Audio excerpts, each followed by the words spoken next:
कभी किसी पक्षी को घोंसले की नींव बनाते देखा है? अथक परिश्रम करके तिनका तिनका बटोरकर वो पक्षी अपना घोंसला बनाता है, अपनी संतान के लिए एक सुरक्षित घर बनाता है। और फिर कहीं से तीव्र आंधी आती है, भारी वर्षा होती है और उसका घोंसला तिनका तिनका करके बिखर जाता है। फिर वही पक्षी रोता नहीं, ना ही विलाप करता है, तो बिना विलंब करे फिर से अपना घोंसला बनाना प्रारंभ कर देता है और घोंसला बनाने में सफलता पाता है। फिर हम क्यों छोटी छोटी असफलता से भयभीत होकर परिश्रम करना छोड़ देते हैं? एक बात सदा याद रखिए कि हर वृक्ष कुल्हाड़ी की एक मार से नीचे नहीं गिरता, हर चट्टान एक प्रहार से नहीं टूटती। सफलता पाने के लिए अनावरत परिश्रम करना ही मात्र एक मार्ग है। जब भी आप पढ़ाई करो तब आप ये सोचें कि आखिरी बार पढ़ रहा हूँ, कल मेरा परीक्षा है। यकीनन इस सोच के साथ की गई तैयारी एक अलग लेवल की होगी और आप बड़े आराम से परीक्षा पास कर लेंगे। श्री कृष्ण कहते हैं, संघर्ष पिता से सीखिए, संस्कार माता से, बाकी सब तो ये दुनिया सिखाई देगी। अवसर और सूर्योदय में एक ही समानता है, देर करने वाले इन्हें खो देते हैं। किसी के बुरे वक्त में उसका हाथ पकड़ो, सहारा दो और उसे हिम्मत दो, क्योंकि बुरा वक्त तो थोड़े समय में चला जाएगा, लेकिन वो आपको दुआ जिंदगी भर देता रहेगा। जब समझ ना आए कि क्या करूं, तो कुछ देर ठहर जाना खुद के लिए, खुद के ही साथ अकेले में। इतनी देर भी मत करना अपने सपने को हकीकत बनाने में कि समय के साथ साथ उम्र भी निकल जाए और सपना सपना ही बनकर रह जाए। यदि कड़ी मेहनत आपका हथियार है तो सफलता आपकी गुलाम हो जाएगी। अगर बुरी आदत समय पर ना बदली जाए तो बुरी आदत समय बदल देती है। हमारी सबसे बड़ी कमजोरी हार मानने में है। सफल होने का सबसे निश्चित तरीका हमेशा एक बार और प्रयास करना है। श्री कृष्ण कहते हैं, मेरी सफलता को देखकर हैरान है बहुत लोग। किसी ने मेरे पाँव के छाले नहीं देखे। जो खो दिया उस पर कभी सोचना नहीं, जो मिल गया उसे कभी खोना नहीं। अगर सफलता पानी है तो कभी वक्त और हालात पर रोना नहीं। मंजिल दूर ही सही पर घबराना मत, क्योंकि नदी कभी नहीं पूछती कि समंदर अभी कितना दूर है। आपका भविष्य उससे बनता है जो आप आज करते हैं, कल नहीं। कामयाब इंसान खुश रहे या ना रहे, लेकिन खुश रहने वाला इंसान कामयाब जरूर होता है। बहुत कुछ बदलता है हर रोज, लेकिन मेरे हौसले नहीं बदलते।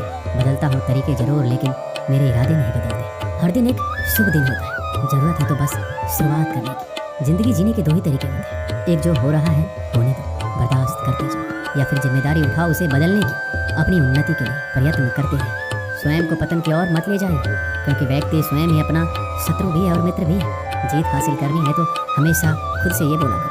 97% लोग जिंदगी में जल्दी हार मान लेते हैं और उसी 3% लोगों के लिए काम करते हैं जो कभी हार नहीं मानते। इंतजार मत करो, जितना तुम सोचते हो जिंदगी उससे कहीं ज्यादा तेजी से निकल रही है। श्री कृष्ण कहते हैं, ईमानदारी सबसे महंगा उपहार है। सस्ते लोगों से उसकी उम्मीद रखना बेकार है। किसने कहा तू अकेला है? आईने में जाके देख, दुनिया का सबसे ताकतवर इंसान तेरे सामने खड़ा है। जगह जगह प्रयास करने से अच्छा है एक ही लक्ष्य पर कड़ी मेहनत और लगन से काम किया जाए। सफलता अवश्य मिलेगी। परिंदों को मिलेगी मंजिल एक दिन, ये फैले हुए पर बोलते हैं। सुबह जल्दी सिर्फ 3 लोग उठते हैं, माँ, मेहनत और मजबूरियाँ। अपने जीवन को इतना रोशन करो कि कोई आपका परिचय देते हुए गर्व महसूस करे। जो सच में कुछ पाना चाहता है उसे पाने के लिए आखिरी दम तक लड़ता रहेगा। हो चुका आगाज रन का, युग बदलने की तैयारी, जीत उसी की होगी जिसका संघर्ष है जारी। हिम्मत का मतलब डर का ना होना नहीं है, बल्कि ये सोचना है कि डर से भी ज्यादा जरूरी कुछ और है। खुद की तरक्की में इतना समय लगा दो कि किसी और की बुराई का वक्त ही ना मिले। बदल जाओ वक्त के साथ या फिर वक्त बदलना सीखो। मजबूरियों को मत कोसो, हर हाल में चलना सीखो। हर वो आवाज दबानी है जिसने कहा था तुमसे नहीं होगा। मेहनत कर, संयम रख, भरोसा रख, जो तेरा है तुझे मिलकर रहेगा। अगर आपकी आय का साधन केवल उसकी सैलरी है तो आप गरीबी से केवल एक कदम आगे। खुद के सपनों के पीछे इतना भागो कि एक दिन तुम्हें पाना लोगों के लिए सपना बन जाए। आप सफलता तब तक नहीं प्राप्त कर सकते जब तक आप में असफल होने का साहस ना हो। श्री कृष्ण कहते हैं, मोती कभी किनारे पे खुद नहीं आते, उन्हें पाने के लिए समंदर में उतरना ही पड़ता है। अगर आप कुछ ऐसा पाना चाहते हैं जो आपने पहले कभी नहीं पाया, तो आपको कुछ ऐसा करना पड़ेगा जो आपने पहले कभी नहीं किया। नींद से इतना भी प्यार ना करो कि मंजिल भी ख्वाब बन जाए। अगर आप सकारात्मक बोलोगे तो आपको सब सकारात्मक ही दिखेगा। अपने दिमाग को हर स्थिति में अच्छा देखने के लिए ही प्रशिक्षित करें।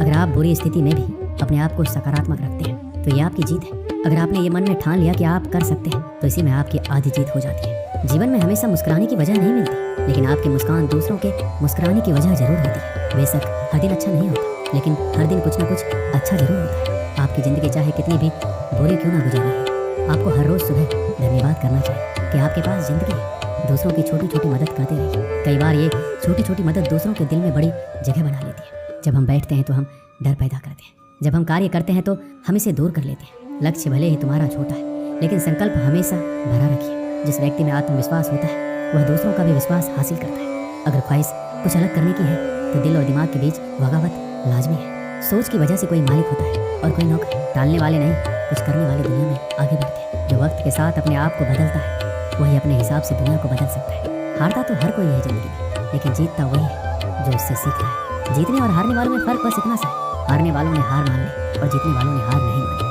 जो आज में काम करता है वही आगे राज करता है। तब तक काम करो जब तक तुम्हें अपने आप पर गर्व ना हो। जिन्हें अपने आप पर भरोसा होता है फिर डर को भी उनसे डर लगता है। इस दुनिया में तुम्हें सब कुछ मिल सकता है, बस तुम्हें पाने की जिद होनी चाहिए। श्री कृष्ण कहते हैं अपनी मंजिल तक पहुंचने का रास्ता खुद बनाओ, किसी के इंतजार में मत बैठो। वक्त और हालात को तुम्हारे आगे झुकना पड़े कुछ ऐसा कर गुजरो। कुछ हासिल करने वाले किसी का इंतजार नहीं करते, वो बस अपने राह पर निकल जाते हैं। भीड़ का हिस्सा तो सब बनते हैं, भीड़ की वजह बनो। तुम्हारी कामयाबी सिर्फ तुम्हारी वजह से रुकी हुई है। जो व्यक्ति अपने आप से ईमानदार होता है उसे सफल होने से कोई नहीं रोक सकता। सफल वही होता है जो अपने समय की कदर करता है। जिन्हें सफल होना होता है वो किसी और चीज़ में अपना वक्त बर्बाद नहीं करते।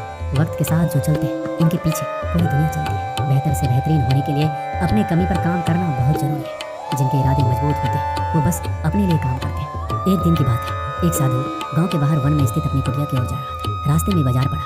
बाजार से गुजरते हुए साधु की दृष्टि एक दुकान में रखी ढेर सारी टोकरियों पर पड़ी। उसमें खजूर रखे हुए थे। खजूर देखकर साधु का मन ललचा गया। उसके मन में खजूर खाने की इच्छा जाग उठी, किंतु उस समय उसके पास पैसे नहीं थे। उसने अपनी इच्छा पर नियंत्रण रखा और कुटिया चला गया। कुटिया पहुंचने के बाद भी खजूर का विचार साधु के मन से नहीं निकल पाया। वह उसी के बारे में सोचता रहा। रात में वह ठीक से सो भी नहीं पाया। अगली सुबह वह जगा तो खजूर खाने की अपनी इच्छा की पूर्ति के लिए पैसे की व्यवस्था करने के बारे में सोचने लगा। वह सोचा कि सूखी लकड़ियां बेचकर खजूर खरीदने लायक पैसे की व्यवस्था अवश्य हो जाएगी। यह सोचकर वह जंगल में गया और सूखी लकड़ियां काटने लगा। काफी लकड़ियां एकत्रित कर लेने के बाद उसने उसका गट्ठा बनाया और उसे अपने कंधों पर लादकर बाजार की ओर चल पड़ा। लकड़ियों का गट्ठा भारी था जिसे उठाकर बाजार तक की दूरी तय करना आसान नहीं था, किंतु साधु चलता गया। थोड़ी देर में उसके कंधे में दर्द होने लगा, इसलिए विश्राम करने वह एक स्थान पर रुक गया। थोड़ी देर विश्राम करके वह पुनः लकड़ियां उठाकर चलने लगा। इसी तरह रुक रुक कर किसी तरह वह लकड़ियों के गट्ठर के साथ बाजार पहुंचा। बाजार में उसने सारी लकड़ियां बेच दी। अब उसके पास इतने पैसे इकट्ठे हो गए जिससे वह खजूर खरीद सके। वह बहुत प्रसन्न हुआ और खजूर की दुकान में पहुंचा। सारे पैसों से उसने खजूर खरीद ली और वापस अपनी कुटिया की ओर चल पड़ा। कुटिया की ओर जाते जाते उसके मन में विचार आया कि आज मुझे खजूर खाने की इच्छा हुई, हो सकता है कल किसी और वस्तु की इच्छा हो जाए। कभी नए वस्त्रों की इच्छा जाग जाएगी तो कभी अच्छे घर की, कभी स्त्री और बच्चों की तो कभी धन की। मैं तो साधु व्यक्ति हूँ, इस तरह से तुम्हें इच्छाओं का दास बन जाऊंगा। ये विचार आते ही साधु ने खजूर खाने का विचार त्याग दिया। उस समय उसके पास एक गरीब व्यक्ति गुजर रहा था। साधु ने उसे बुलाया और सारे खजूर उसे दे दिए। इस तरह उसने स्वयं को इच्छाओं का दास बनने से बचा लिया। इस कहानी से हमें यही सीख मिलती है, यदि हम अपनी हर इच्छाओं के आगे हार जाएंगे तो सदा के लिए अपनी इच्छाओं के दास बन जाएंगे। मन चंचल होता है, उसमें रह रहकर इच्छाएं उत्पन्न होती है जो उचित भी हो सकती है और अनुचित भी। ऐसे में इच्छाओं पर नियंत्रण रखना आवश्यक है। सोच विचार कर इच्छाओं के आकलन के उपरांत ही उनकी पूर्ति के लिए कदम बढ़ाना चाहिए, तभी जीवन में सफलता प्राप्त हो। हमें इच्छाओं का दास नहीं बनना है बल्कि इच्छाओं को अपना दास बनाना है। दोस्तों, इस वीडियो में बस इतना ही। मिलते हैं अगले वीडियो में। अपना ख्याल रखिएगा। जय श्री कृष्ण।